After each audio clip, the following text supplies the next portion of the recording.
अस्सलाम वालेकुम dear students, उम्मीद है आप खैर औफियत के साथ होंगे। This is Malik Mohammad Asim, US stat teacher. Student, आज के लेक्चर में unit 11 binomial and hypergeometric distribution questions की सीरीज चल रही है हमारी। आज के लेक्चर में स्टूडेंट क्वेश्चन नंबर 23 से स्टार्ट करेंगे। स्टूडेंट, क्वेश्चन नंबर 23 आप देख रहे होंगे बोर्ड पे। ये ऑलरेडी स्टूडेंट क्वेश्चन हम कर चुके हैं। आप ये एक्सरसाइज का ही प्रीवियस जो लेक्चर अगर आप देखें, क्वेश्चन नंबर 17 था, वो बिल्कुल एज इट इज था। दोनों में सिर्फ फर्क इतना है कि यहाँ पे q प्लस पी की पावर 3 है और क्वेश्चन नंबर 17 में ये जो मैंने साथ रेफरेंस दिया हुआ है इसमें q प्लस p की पावर 4 था। ये डिटेल के साथ हमने स्टूडेंट क्वेश्चन किया है। मैं डिस्क्रिप्शन में इसका लिंक दे दूंगा प्रीवियस लेक्चर का। आप लोग वहां से क्वेश्चन नंबर 17 पहले देखिएगा डिटेल से, उसके बाद क्वेश्चन नंबर आप 23 स्टार्ट कीजिएगा तो बड़ी आसानी के साथ आप लोग कर लेंगे। मैंने फिलहाल इसका स्टार्टिंग पॉइंट आपको दे दिया था कि n की वैल्यू 3 है और x क्या होगा 0 से 0 1 2 3, और आपने यही बाइनोमियल का जो प्रोबेबिलिटी डेंसिटी फंक्शन है स्टूडेंट्स, आपने यही यूज करना है। तो वैसे ही आप करेंगे जैसे क्वेश्चन नंबर हमने 17 किया था, जस्ट आपने 3 तक रहना है, 4 तक नहीं जाना। तो ये कंप्लीट आपका क्वेश्चन वैसा ही होगा।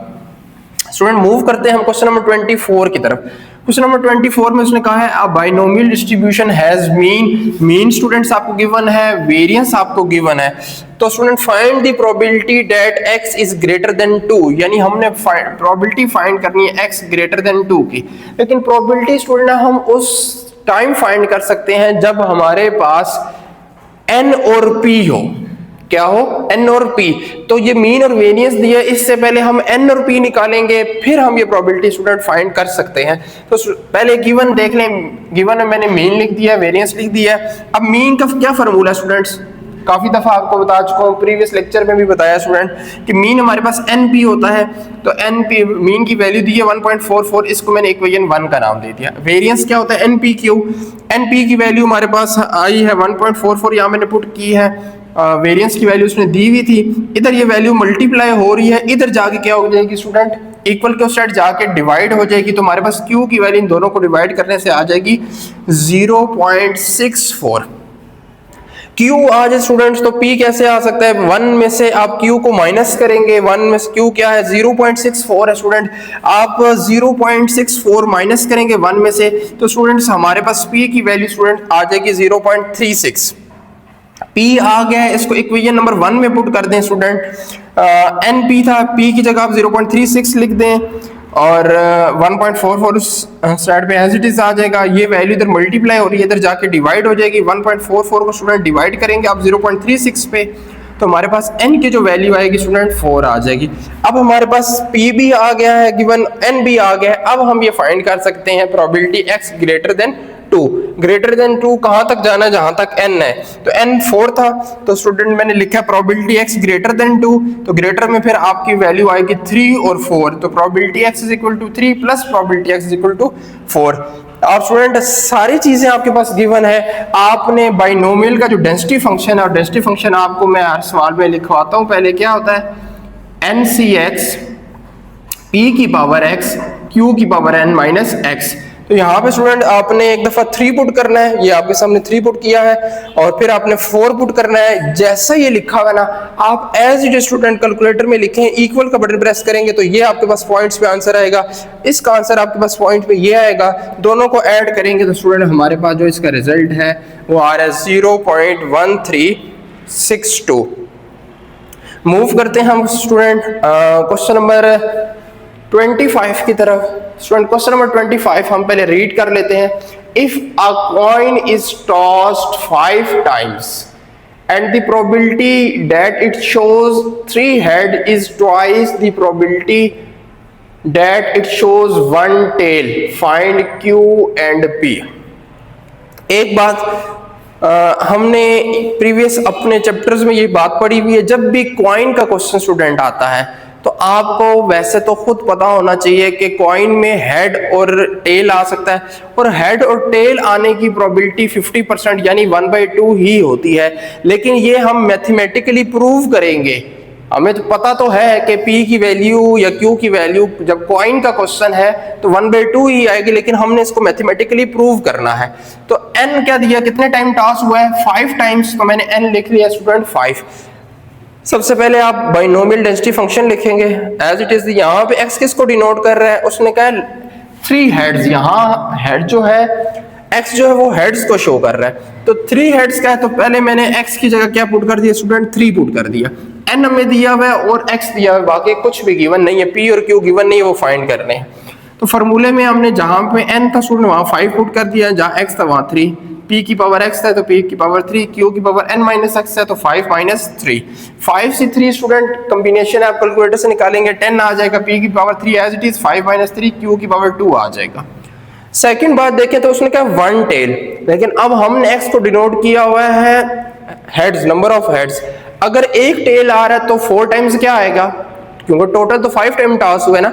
अगर आप कह रहे हैं कि 1 टेल है तो इट्स का मीन 4 टाइम्स हेड आ रहा है, तो हम हेड की प्रोबेबिलिटी निकालेंगे। आपने x की जगह 4 पुट करना है, 5 से 4, p की power 4, q n minus x होता है तो 5 माइनस 4, 5 से 4 5 आएगा, p की पावर 4 और 5 माइनस 4 1 आ जाएगा, तो q की पावर 1 लिखें या ना लिखें एक ही बात है। अकॉर्डिंग टू स्टेटमेंट स्टूडेंट, ये इंपॉर्टेंट क्वेश्चन है सिर्फ इस वजह से, ये जो उसने कंडीशन दी हुई है। अकॉर्डिंग टू स्टेटमेंट उसने कहा था कि 3 हेड इक्वल है इज ट्वाइस द प्रोबेबिलिटी, किसको ट्वाइस करना है, 1 टेल। 1 टेल की जो प्रोबेबिलिटी है उसको ट्वाइस कर दें तो वो किसके इक्वल आएगी, प्रोबेबिलिटी ऑफ 3 हेड्स के इक्वल होगी। स्टूडेंट 3 हेड का आंसर आपके सामने ये आया है और 1 टेल का आंसर आपके सामने ये आया। दोनों को पुट करके कटिंग कर दें, 10 10 कट जाएगा स्टूडेंट, यहाँ p की पावर 3 है, यहाँ p 4 3 टाइम्स कट जाएगा, यहाँ q की पावर 2 है, यहाँ q की पावर 1 है, ये 1 1 टाइम कट जाएगा, यहाँ q रह जाएगा और यहाँ p। आप ये देख रहे हैं कि p और क्या q आपस में क्या आ गए, इक्वल, और हमने यही प्रूव करना था। p और q का मतलब इक्वल आने का मतलब है इन दोनों के आने के जो चांसेस है या इन दोनों की जो प्रोबेबिलिटी है वो इक्वल है, तो इसलिए मैंने लिख दिया p equals to q equals to 1/2। ये स्टूडेंट हमारा रिजल्ट है। उम्मीद है आपको इन क्वेश्चंस की समझ आई होगी। मूव करते हैं स्टूडेंट नेक्स्ट क्वेश्चन की तरफ।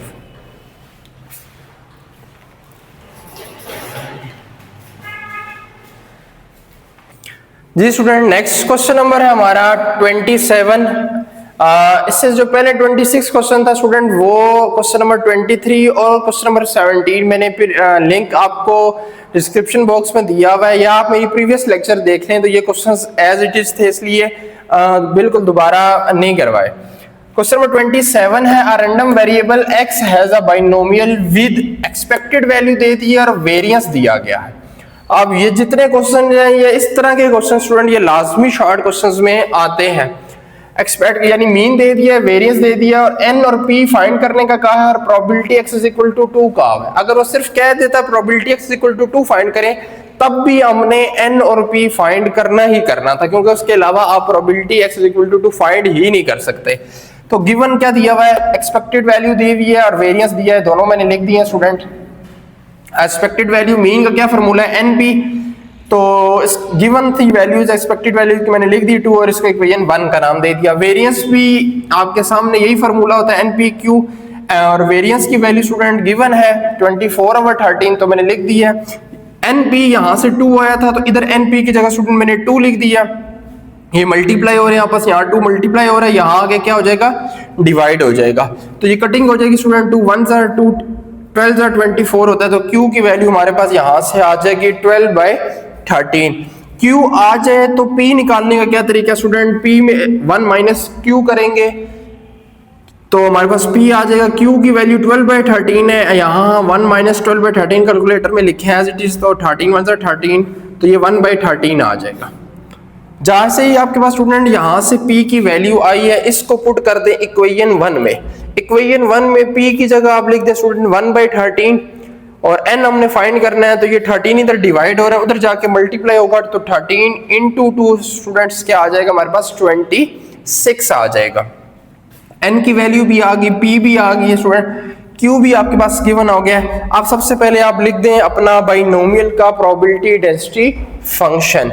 अब इस फंक्शन में सारी वैल्यू पुट कर हमने क्या प्रोबेबिलिटी फाइंड करनी है student, x is equal to 2, तो मैंने लिख दिया probability x is equal to 2, n की जगह 26 ये आया है हमारे पास, x की जगह 2, p की जगह स्टूडेंट 1/13, x की जगह 2, q की जगह n माइनस एक्स है तो n q हमारे पास 12/13 है, n माइनस एक्स तो यानी 26 माइनस 2 तो क्या आ जाएगा 24। ये स्टूडेंट आप एज इट इज कैलकुलेटर में लिखें इसको और आप इक्वल का बटन प्रेस करेंगे तो आपको कैलकुलेटर फ्रैक्शन में भी देगा और अगर आपसे पॉइंट में कन्वर्ट करेंगे तो हमारे पास आंसर आ जाएगा 0.2816। मूव करते हैं स्टूडेंट क्वेश्चन नंबर 28 की तरफ। 28 के ऊपर मैं लिख रहा हूं स्टूडेंट, वेरी इंपॉर्टेंट क्वेश्चन है, पेपर में ये सवाल आया हुआ भी है और दोबारा भी आ सकता है, इसलिए ये क्वेश्चन स्टूडेंट आपने स्किप नहीं करना और लाजमी करना है। If x is a binomial random variable with n is equal to 10 और p की वैल्यू 0.4 दे दी है, n दिया हुआ है 10, p 0.4 दिया था, q निकालने के लिए 1 माइनस p करेंगे तो 1 माइनस 0.4 तो ये मेरे पास क्या आ जाएगा स्टूडेंट 0.6 आ जाएगा। अब मीन का क्या फॉर्मूला है स्टूडेंट, मीन का फॉर्मूला है एक्सपेक्टेड, आप मीन लिखें या एक्सपेक्टेड वैल्यू ऑफ x लिखें, a की बात होती है, np है 10 इंटू 0.4 करेंगे तो आपके पास 4 आ जाएगा। चीजें हमने ये सारी फाइंड करनी है, लेकिन इसको फाइंड करने से पहले हमारे पास एक्सपेक्टेड वैल्यू x भी होनी चाहिए, वेरिएंस ऑफ x भी होना चाहिए और स्टैंडर्ड डेविएशन ऑफ x भी होना चाहिए। तो मीन क्या होता है np 10 और 0.4 तो ये 4 आ जाएगा। वेरिएंस का फॉर्मूला स्टूडेंट होता है हमारे पास npq, n की जगह 10, p की जगह 0.4, q की जगह 0.6, तीनों को मल्टीप्लाई कर दें स्टूडेंट तो हमारे पास रिजल्ट आ जाएगा 2.4। Standard deviation of x student, standard deviation of x सिर्फ ये होता है कि आप वेरिएंस का स्क्वायर रूट ले लें, तो हमारे पास 2.4 वैल्यू आई हुई थी स्टूडेंट, उसका स्क्वायर रूट लेंगे तो ये हमारे पास क्या आ जाएगा 1.55 जो है स्टूडेंट, ये हमारे पास स्टैंडर्ड डेविएशन ऑफ x आ जाएगी। अब 1 बाय 1 स्टूडेंट मैं ये सॉल्व करता हूँ। Expected value of 2x plus 3, सबसे पहले हमने ये निकालना है। यहाँ पे एक्सपेक्टेशन की प्रॉपर्टीज भी आप स्टूडेंट्स देखेंगे और आप वेरिएंस की प्रॉपर्टीज भी यूज करेंगे, आप स्टैंडर्ड डेविएशन की प्रॉपर्टीज भी यूज करेंगे। अब जब भी एक्सपेक्टेड वैल्यू अप्लाई होती है स्टूडेंट तो कोफिशिएंट एज इट इज रहता है और एक्सपेक्टेड वैल्यू ऑफ x और जो 3 है वो भी एज इट इज रहेगा। तो 2 into expected value of x plus 3, तो एक्सपेक्टेड वैल्यू ऑफ x आपके पास क्या आई थी, ये आपके पास आई है 4, ये मैंने लिख दिया, 2 4 8 हो जाएगा, प्लस 3, 8 प्लस 3 हमारे पास क्या आ जाता है 11 आ जाता है स्टूडेंट्स। अब नेक्स्ट है हमारे पास वेरिएंस 2 माइनस 3x, यहां अपनी चीजों को जरा समझना है। अब जब ये वेरिएंस स्टूडेंट मैंने कांस्टेंट के साथ भी अप्लाई कर दिया और ये वेरिएंस मैंने इस वैल्यू के साथ भी अप्लाई कर दिया है। अब वेरिएंस जब कांस्टेंट का वेरिएंस है, मैंने प्रीवियस एक किसी लेक्चर में भी स्टूडेंट ये प्रॉपर्टी बताइए कि वेरिएंस ऑफ c यानी कांस्टेंट का वेरिएंस हमेशा क्या होता है 0 होता है, और जब भी वेरिएंस आप किसी इस तरह अप्लाई करते हैं cx तो कोफिशिएंट जब बाहर आता है तो वो स्केयर हो जाता है। तो स्टूडेंट यहाँ पे जब ये बाहर आएगा तो ये -3 का स्केयर हो जाएगा और variance of x as it is लिखेंगे, -3 का स्केयर 9 आ जाएगा। वेरिएंस ऑफ x क्या आपके पास आई थी 2.4, 9 इंटू 2.4 करेंगे तो ये हमारे पास रिजल्ट आ जाएगा 21.6। अब स्टैंडर्ड डेविएशन है, स्टैंडर्ड डेविएशन मैंने 3 के साथ भी लिख दी, यहाँ पे आप 3 लिखें और स्टैंडर्ड डेविएशन मैंने लिख दी -2x के साथ। अब कांस्टेंट की भी स्टैंडर्ड डेविएशन स्टूडेंट क्या होती है आपके पास 0 होती है, लेकिन वेरिएंस और स्टैंडर्ड डेविएशन में थोड़ा सा ये एक फर्क है स्टूडेंट। यहाँ पे आप देखिएगा स्टैंडर्ड डेविएशन जब आपकी इस तरह किसी के साथ अप्लाई होती है तो ये वेरिएंस में जब ये c बाहर आता था तो वो मैंने लिखा है स्केयर हो जाता है। जब स्टैंडर्ड डेविएशन में c बाहर आता है तो mod of c at standard deviation of x होता है, यानी कि स्केयर तो नहीं होता स्टूडेंट्स, लेकिन जब आप कोफिशिएंट बाहर लेकर आते हैं स्टैंडर्ड डेविएशन से तो मॉड का यहाँ मकसद क्या है, मॉड आपकी वैल्यू को पॉजिटिव कर देगा। पॉजिटिव हो तो पॉजिटिव ही रहेगी, लेकिन यहाँ पे नेगेटिव थी। ये देखें जब मैंने ये वैल्यू -2 बाहर लाया तो मॉड के साथ आ गया, -2 मॉड ने क्या किया इसको 2 को क्या कर दिया पॉजिटिव कर दिया, और स्टैंडर्ड डेविएशन ऑफ x की जगह स्टूडेंट हमने क्या वैल्यू पुट कर दिया 1.55। 2 को आप 1.55 से मल्टीप्लाई करेंगे तो रिजल्ट आपके पास आ जाएगा 3.1। उम्मीद है बच्चों आपको इस क्वेश्चन की समझ आई होगी, फिर भी कोई क्वेश्चन है तो स्टूडेंट आप उससे पूछ सकते हैं। नेक्स्ट है स्टूडेंट क्वेश्चन नंबर 29। अब स्टूडेंट क्वेश्चन नंबर 29 में उसने कहा हुआ है given that x is a binomial random variable with parameter उसने दे दिए n और p, यानी n की तो वैल्यू दी है और p as it is p आप पुट करेंगे। प्रूफ दैट उसने कहा, ये ऑलरेडी वही सवाल है लेकिन ये अब आसान इसलिए है कि इसमें n की वैल्यू से जस्ट 1 रखी है, तो इसलिए बहुत शॉर्ट क्वेश्चन ये होगा।